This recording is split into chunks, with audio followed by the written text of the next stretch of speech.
दिन आ ही गया जिसकी प्रतीक्षा हम इतने वर्षों से कर रहे थे। हम तो उसे जन्म देते ही मार देना चाहते थे, परंतु ना जाने कैसे वो हमारे हाथ से फिसल गया और इतने वर्षों तक हमसे बचा रहा। किंतु आज वो नहीं बच पाएगा। जानवर, आज उसे मरना ही होगा।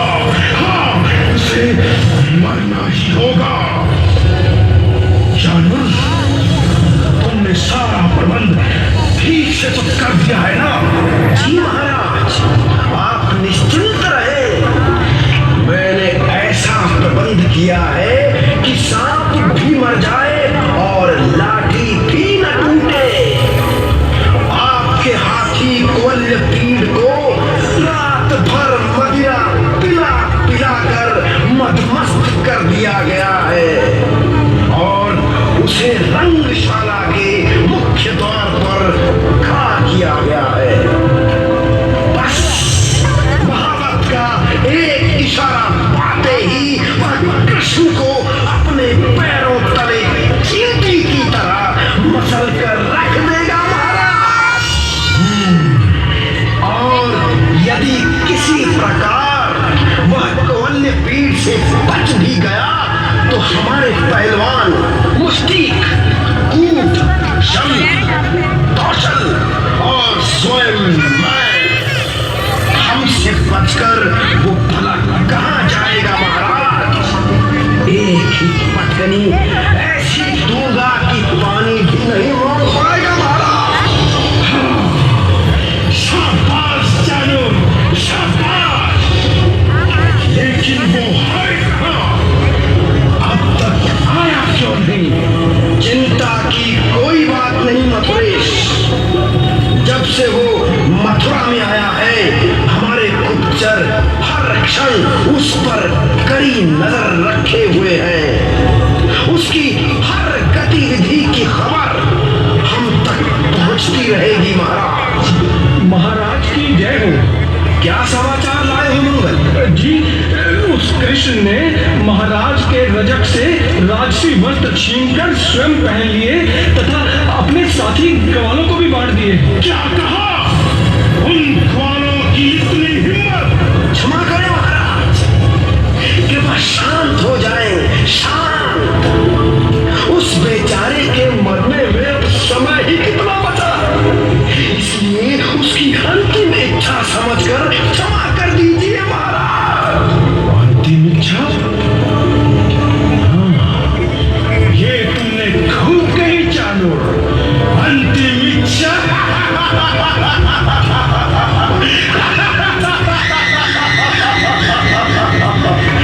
तब ठीक है, हमने उसे क्षमा किया। हाँ, क्षमा। अन्नदाता की जय हो।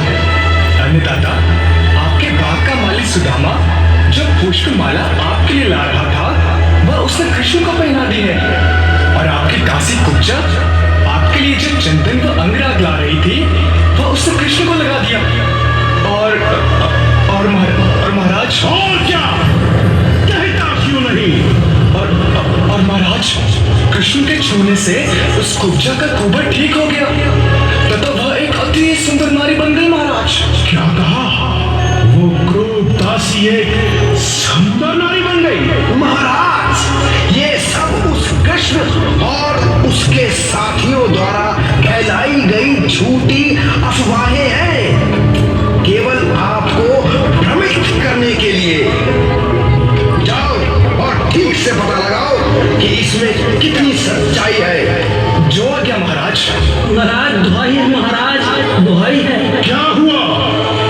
तुम इतने भयभीत क्यों हो? महाराज, कृष्ण ने यज्ञशाला में आकर यज्ञ के धनुष को तोड़ डाला। क्या? यज्ञ का धनुष तोड़ डाला? हमारे सैनिक क्या सो रहे थे? अभी तक उसे बंदी बनाकर हमारे सामने क्यों नहीं लाया गया? महाराज, हमारे सैनिकों ने उसे बंदी बनाना चाहा, परंतु कृष्ण तथा बलराम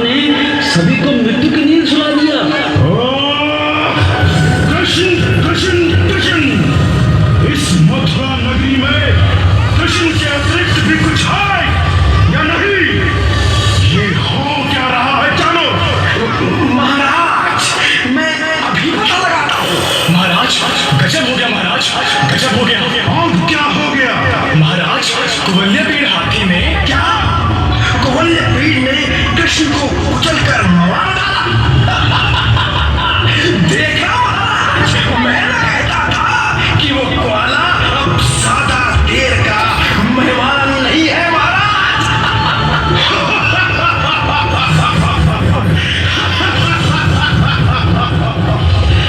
तो आखिर हमारे हाथी कोल्य पीड़ ने उस कृष्ण का काम तमाम कर ही दिया। नहीं महाराज, मैं तो ये कह रहा था कि कुवलय पीड़ हाथी ने जो ही उसे कुचलने के लिए पांव आगे बढ़ाया, कृष्ण ने उसे सूंड से पकड़कर खिलौने की भांति हवा में उछाल दिया और भूमि पर गिरते ही आपके कुवलय पीड़ ने प्राण त्याग दिए। क्या कहा? हाथी को खिलौने की भांति हवा में उछाल दिया? असंभव, ये हो ही नहीं सकता। जानवर, ये हम क्या सुन रहे हैं? महाराज, मुझे भी अपने कानों पर विश्वास नहीं हो रहा है। कानों पर विश्वास नहीं तो आंखों से देखकर विश्वास करो जानू। लो, देखो और पहचान लो, ये गजदंत तुम्हारे हाथी कुवलय पीड़ के ही है ना? कौन है यह दंड बालक जिसे ये भी नहीं मालूम कि राजा के सम्मुख कैसा व्यवहार करना चाहिए? मैं कौन हूँ? जरा ध्यान से देखो कंस, मैं वही हूँ जिसे मिलने के लिए तुम वर्षों बेचैन रहे। मैं वही हूँ जिसे मारने के लिए तुमने बार बार अपने दैत्यों को भेजा परंतु सफल न हो सके। मैं वही हूँ जिसके भ्रम में तुमने अनेकों नवजात शिशुओं को मारकर उनकी माताओं की गोद सूनी कर दी। मैं वही हूँ जिसके माता पिता को तुमने अपने बंदी गृह में पेड़ियों से जकड़ रखा है। मैं वही हूँ जिसके 6 भाइयों को तुमने जन्म लेते ही मार डाला, लेकिन माता देवकी की 7वीं और 8वीं संतान को तुम छू भी नहीं पाए। तो आज अपनी यह इच्छा भी पूरी कर लो कंस मामा। ध्यान से देखो, ये माता देवकी का 7वां पुत्र बलराम और मैं 8वां पुत्र कृष्ण तुम्हारे सामने सीना तान कर खड़े हैं। अरे नादान छोकरे, क्या तुझे मृत्यु का भय नहीं? जो मेरे सामने यूं कैंची की तरह जुबान चला रहा है। तुम मुझे मृत्यु का भय दिखा रहे हो?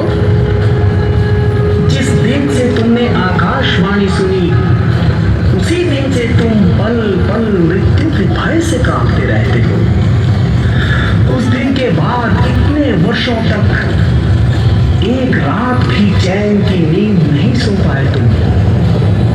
मृत्यु का भय क्या होता है ये तुमसे अधिक और कौन जान सकता है कंस मामा? कृष्ण, स्वयं को बहुत वीर समझते हो ना तुम? गोकुल वृंदावन के ग्वालों के सामने वीरता की बड़ी बड़ी डींगे हाँकते हो। हमारे दयालु महाराज ने तुम पर कृपा करके तुम्हें वीरता का पुरस्कार देने के लिए यहाँ बुलाया है।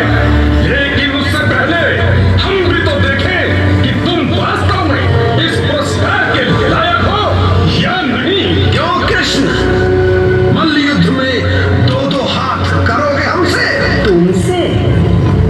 तुम तो मथुरा के बहुत प्रसिद्ध पहलवान हो ना? मल्ल युद्ध में कई बड़े बड़े योद्धाओं को तुमने पराजित किया है। एक छोटे से बालक से लड़ते हुए तुम्हें लज्जा नहीं आएगी? और मथुरा के महाराज के सामने यह अनर्थ, लोग क्या कहेंगे जानू? अजीज लोगों की छोड़ो, तुमने अभी अभी कहा कि तुमने कुवलय पीड़ हाथी को मार डाला। इसका अर्थ ये हुआ कि तुम में हाथी से भी अधिक बल है। के समान बल है तो फिर हमसे मल्ल युद्ध करने में भला कैसा अनर्थ। मैं कहता हूं इसमें कोई लज्जा की बात नहीं है, क्यों महाराज? हाँ, जानवर ठीक कहता है, इसमें कोई अन्याय नहीं। यदि तू वास्तव में वीर है तो मेरे इन योद्धाओं से मल करने में डर कैसा?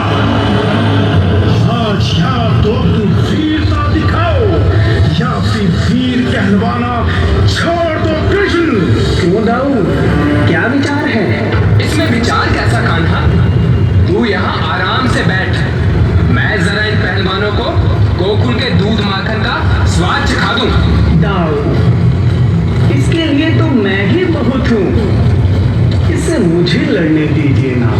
नहीं कन्हैया, बड़े भाई के होते हुए तुझे लड़ने की क्या आवश्यकता है? तू बस देखता रह कैसे इन्हें धूल चटाता हूँ। दाऊ भैया, छोटे की हट रख लीजिए ना।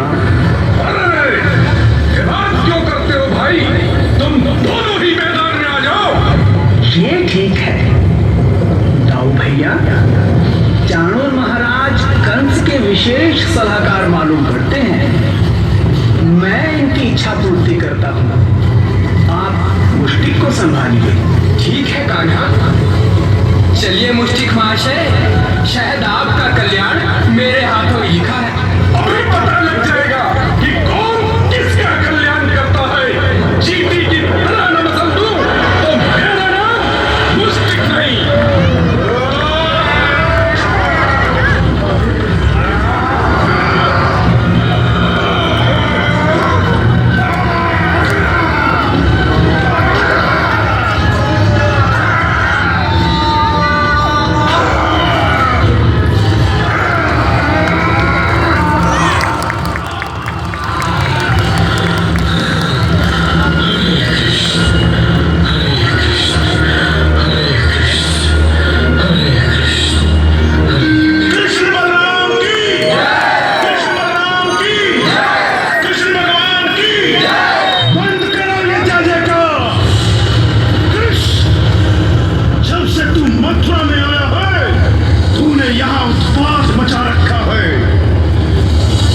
तूने हमारे राज की वस्त्र लूट लिए, फिर यज्ञ का धनुष तोड़ डाला और अब यहाँ उत्पात मचाया। तेरे अपराध क्षमा के योग्य नहीं। सैनिकों, गोकुल से आए नंद व अन्य गोपों को बंदी बना लो, वसुदेव और देवकी को मार डालो, उग्रसेन को भी समाप्त कर दो। इन दोनों को मैं स्वयं मृत्यु दंड दूंगा। हाँ, मृत्यु दंड। दुष्ट कंस, तू इस सिंहासन पर बैठने का अधिकारी नहीं है। राजा तो प्रजा का रक्षक होता है, लेकिन तू स्वयं अपनी ही प्रजा का भक्षक बन चुका है।